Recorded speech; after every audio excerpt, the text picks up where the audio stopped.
errada, no sentido em que achamos muito proveniente, ou no caso, achamos produtivo falarmos aqui sobre Nelson Mandela. Enquanto FOJOC, o nosso objetivo principal é exatamente promover um ambiente em que jovens sejam protagonistas de mudanças específicas na sua comunidade, né? Então, dessa forma, acreditamos que Mandela é comumente sua produção, o Isildo, é aquele líder que tocou a vida das pessoas, que sentou com aqueles que menos esperavam sentar, tal como vimos ali no vídeo, para ouvir. E se nós pudermos buscar uma lição, a primeira coisa que ele fez foi perguntar ao François, né, qual é a tua filosofia de liderança? O líder é aquele que senta para aprender com os outros. Ele não trouxe a sua ideia enquanto líder. Ele perguntou o que o outro pensava, o que o outro via, e com base nisso ele construiu uma conversa. E se nós tivermos que trazer aqui mais o lado humano de Mandela, porque isso trouxe um pouco mais do lado político, o lado governativo, e quando nós falamos de Mandela, estamos a falar também de um pai, estamos a falar de um esposo, estamos a falar de um homem que tocou a vida das pessoas, de um homem que durante a sua trajetória também teve fases boas e fases más.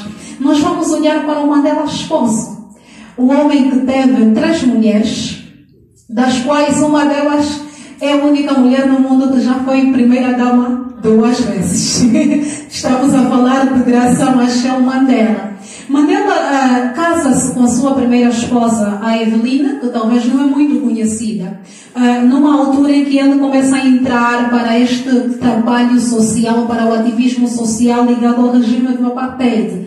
Ele casa-se com a Eveline e 13 anos depois de convivência, a uma dada altura a esposa chegou a ele e disse: olha, tu tens que escolha entre a tua família e a tua causa de vida. Por quê? Porque enquanto mulher, a Eveline olhava mais para a questão de fé. Ela era muito mais da igreja, era mais a pessoa que estava sempre a pensar, a ler a Bíblia, a fazer os trabalhos voltados à igreja, e não se revia na causa social que Mandela abraçava, que era a questão ligada aos direitos humanos, a luta contra o regime do apartheid.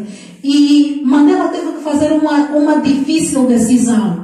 Quando ela disse que tens que escolher ou a tua família, tua esposa e as tuas filhas, ou a causa que tu abraças, mas não dá para levar as duas coisas, porque ele passava mais tempo fora de casa do que a cuidar da sua própria família. E a primeira lição que nós tiramos aqui é de que, enquanto líderes, sempre que nós nos levantarmos para abraçar uma causa, há sempre uma coisa que vai ficar por trás. E o que nos mostra a história é que Mandela deixava os seus filhos, a sua esposa, com a mãe.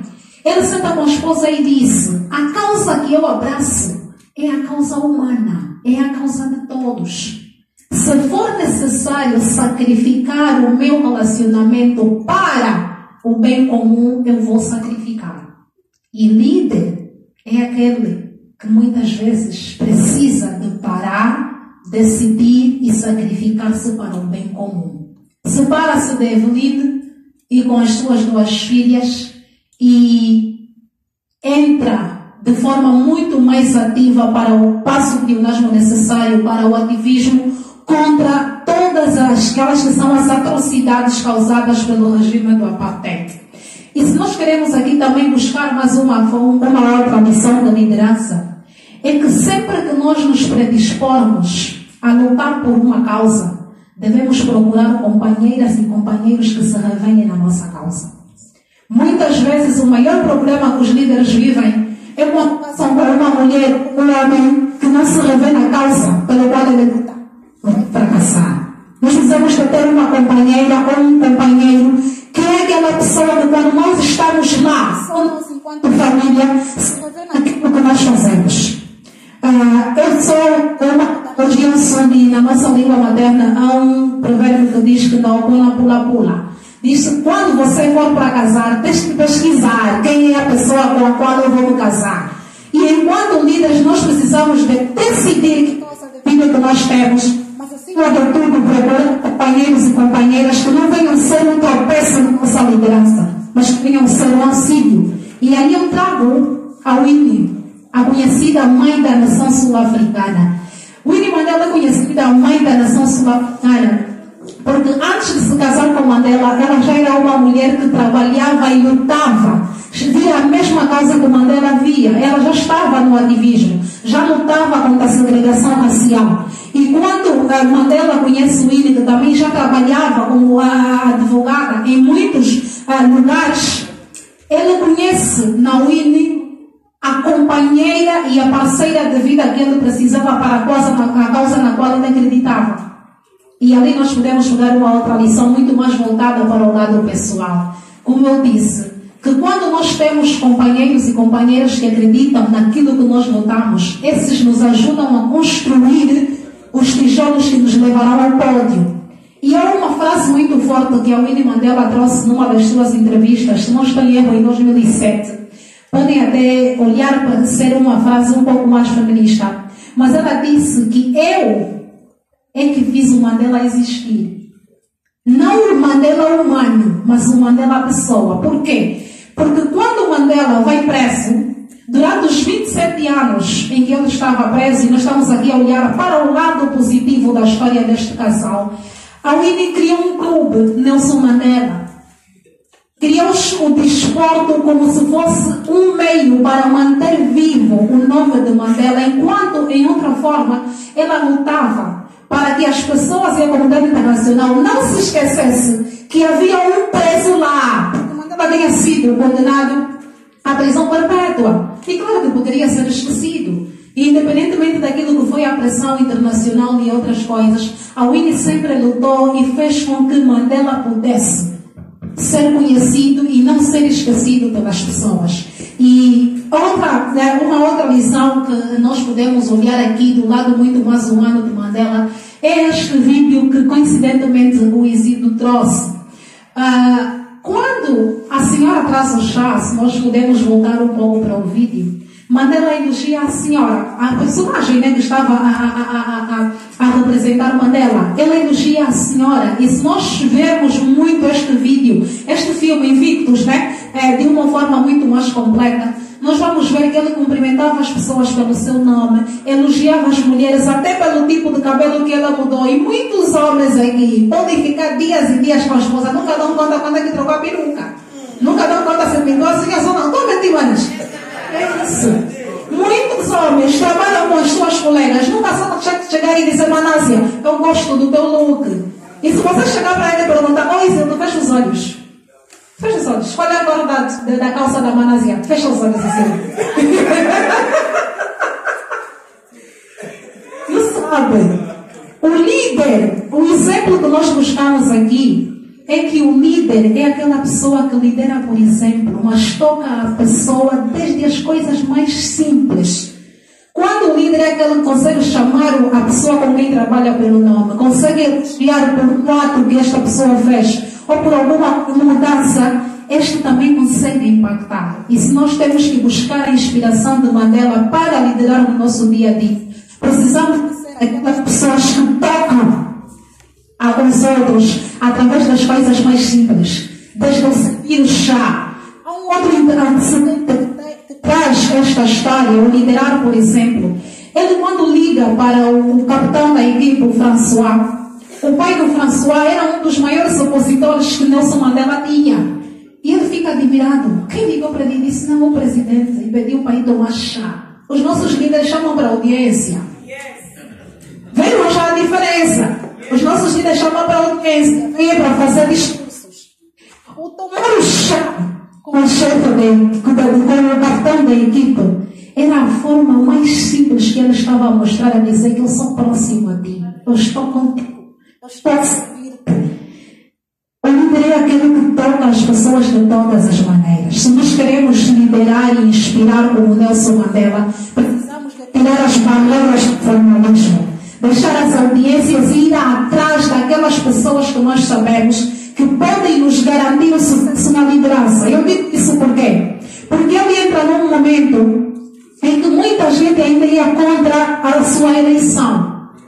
Mas era numa altura que estava a se preparar o campeonato mundial e queria ser acolhido na África do Sul.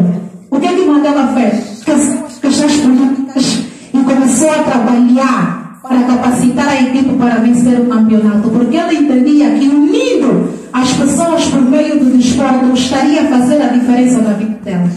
E nós, como líderes, precisamos de saber identificar no nosso seio, no nosso dia a dia, o que é capaz de unir as pessoas que nós lideramos. Muitas vezes nós não conhecemos e não sabemos isso. Se nós pararmos para perguntar, Isildo, o que é que mais a tua equipe gosta de fazer lá na academia de liderança? Se tivesses que juntar a tua equipe ou o teu time para fazer alguma coisa, o que é que seria? Se vocês perguntarem isso a um político, o que é que o povo mais gosta? Podem não conseguir responder. Podem não conseguir responder. Para não utilizar aqui a conversa, eu vou trazer um outro lado de Nelson Mandela, que é o lado das alianças. Mandela, quando começou a trabalhar na questão ligada ao ativismo, ele conheceu um homem destemido que fazia a teologia pública. Não é daquele tipo, eu gosto de falar disso e falo isso com propriedade, faço parte de uma organização cristã. Não são aqueles pastores que, diante das dificuldades, fecham a Bíblia e escondem os microfones. O bispo Desmond Tutu já era um líder que falava publicamente e repreendia todas as atrocidades que eram feitas nas questões ligadas à segregação racial. Mandela conheceu Desmond Tutu antes de ir para a prisão. 27 anos depois, quando ele sai e torna-se presidente, ele entendeu que não se constrói uma nação sem reconciliação. E não existe reconciliação sem perdão. Por isso é que ele é conhecido como o símbolo do perdão. Porque ele entendeu que era necessário reconstruir a África do Sul. E ele traz o tema A Nação Arco-Íris. Hoje em dia o arco-íris para nós tem outro significado. Mas naquele tempo era a nação de que não importa a cor da pele que cada um tem, se somos sul-africanos, vamos aproveitar os potenciais. Mas ele entendeu que não poderia falar sobre perdão sem juntar a crença das pessoas. Ele traz Desmond Tutu como presidente da Comissão de Reconciliação pós-apartheid. Ele achou que deveria pegar um braço forte que é a igreja, porque ele conhecia a fé do povo que ele liderava e sabia que se tivesse uma figura moral como Desmond Tutu a dirigir a comissão, a reconciliação seria um facto. Enquanto líderes, precisamos entender que sempre que nós nos predispormos a sermos eleitos para um determinado cargo, nunca seremos aceitos 100%. Haverá sempre pessoas que estarão contra a nossa eleição. Mas depois de nós sermos eleitos, já não existem duas alas, só existe uma, que é o povo que nós lideramos. Porque quando Mandela entra, a maior parte dos brancos que trabalhavam no palácio pensaram que não seria agora a hora que nós vamos deixar o trabalho. Muitos até já nem iam para lá, porque pensavam que não, ele agora vai encher o palácio de pretos e acabou o nosso momento. Mas ele disse, não, nós vamos fazer uma nação arco-íris. E eles trazem um lema que nós muito falamos nos nossos eventos, a Mandla, ao Eto, quando ele dizia que o poder é do povo. Porque o povo que nós dirigimos é o povo que manda. Desmond Tutu lidera esta comissão de reconciliação.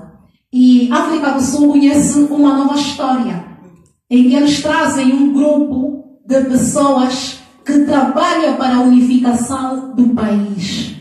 Nós vivemos... Vou entrar um pouco na política, posso? Nós vivemos mais de 20 anos de paz.